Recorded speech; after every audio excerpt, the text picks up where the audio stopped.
Maestro Alejandro Madrazo, buenos días. Buenos días, ¿qué tal? ¿Cómo están? A tus órdenes. Con el gusto de saludarte y preguntarte, a ver, tú has estado señalando algunos aspectos importantes en relación o te has manifestado en oposición a la creación de la Guardia Nacional por algunos aspectos. ¿Nos puedes comentar las razones de por qué dices miente el presidente Andrés Manuel López Obrador?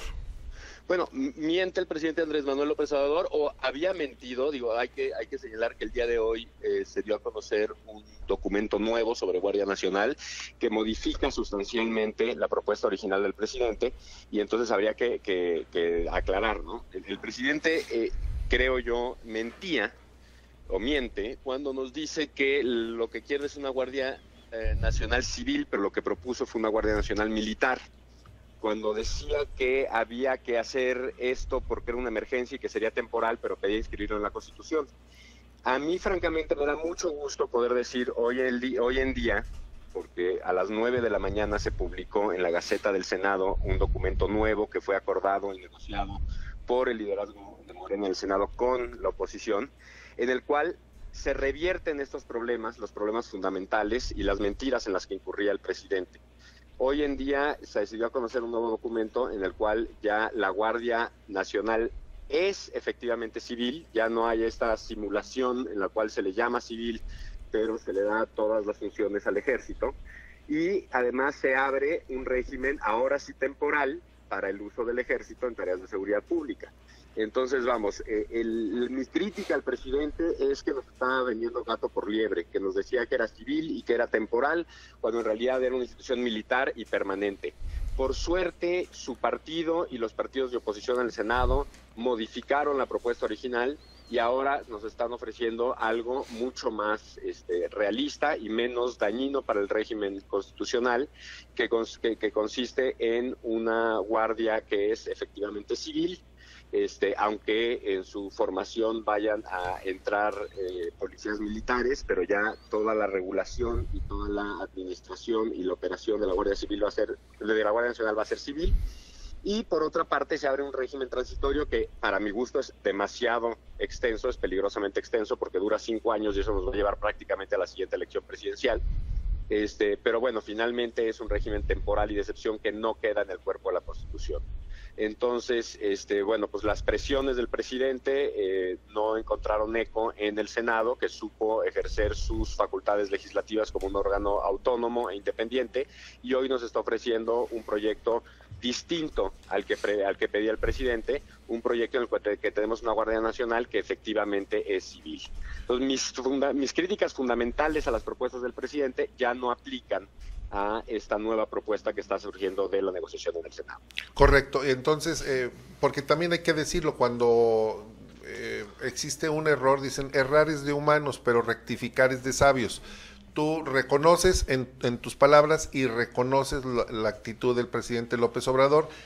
Bueno, sí. No es del presidente, es del Senado. Yo no sé cuál sea la actitud del presidente, lo sabremos.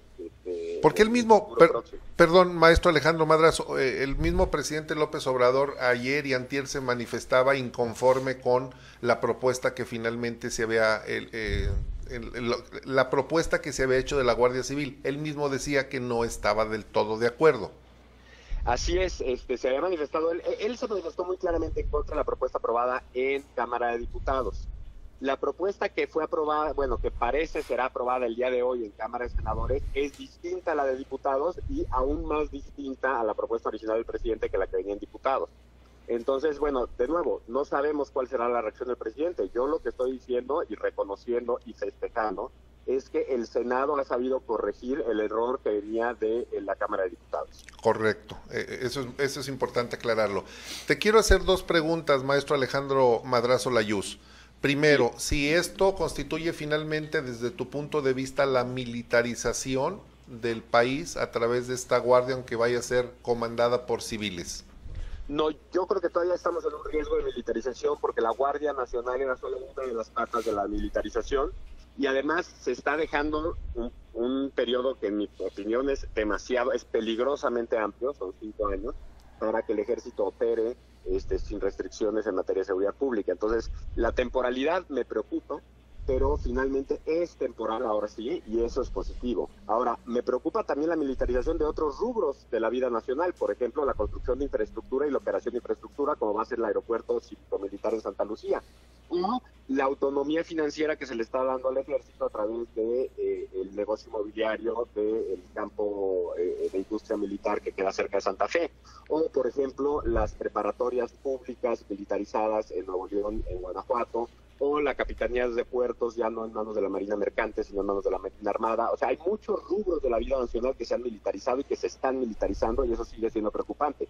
Pero la pieza central, lo más irreversible de todo este proceso, y digo, no necesariamente lo más grave, pero sí lo más irreversible, era adscribirle la seguridad pública a nivel constitucional a una Guardia Nacional militar.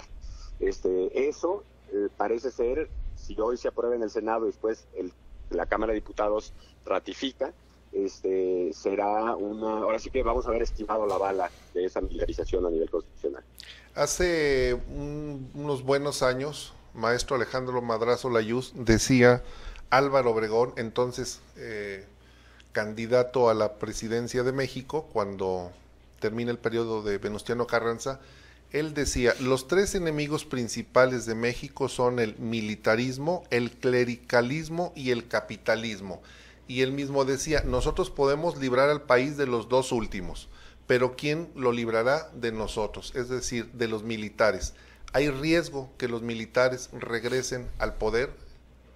Yo creo que siempre es un riesgo latente que un cuerpo armado y fuertemente organizado jerárquicamente tenga en un momento deseos de tomar el poder, porque es algo que está entre las posibilidades materiales. Para eso precisamente existen los contrapesos constitucionales y las reservas constitucionales, y es muy importante cuidarlas. Justo lo que estábamos a punto de hacer era anular esas limitaciones constitucionales y entonces hacer más peligroso y latente ese riesgo que siempre está ahí cuando hay un ejército permanente.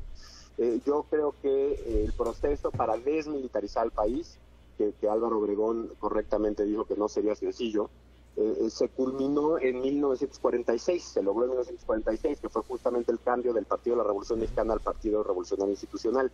De 46 a 2006 logramos tener un régimen que impecablemente podía llamársele civil, sin asomo de tener algo militar. En 2006 eso se empezó a resquebrajar y el día de hoy estamos a punto de abrir los diques para que haya una militarización plena. Las noticias que salen del Senado en la mañana son positivas porque contienen ese último paso en el que es abrir los diques, pero no podemos obviar que el proceso de desgaste y de desgaste del gobierno civil, de militarización que hemos vivido en los últimos 2 años, sigue ahí y sus estragos siguen ahí, y va a tardar un tiempo importante en reconstruir un gobierno civil con capacidades que no dependan y no estén sujetos a las presiones de los cuerpos castrenses. El día de hoy esquivamos la bala, pero en absoluto podemos decir que ya se resarció el daño que después de la salida de los militares a la calle con Felipe Calderón ha sufrido la Constitución. Pues ya estaremos esperando en un par de horas más el resultado de esta votación y la conformación de la Guardia Nacional, que nos dice el presidente López Obrador que será como los cascos azules, el ejército de paz de la ONU.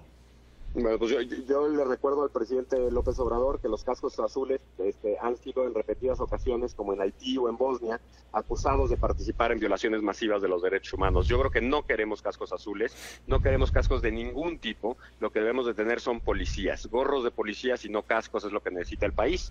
El Senado parece entenderlo, ojalá también lo entienda el presidente. Esperemos que así lo entienda. Maestro Alejandro Madrazo Layuz, profesor investigador del CIDE, muchas gracias por tu comentario.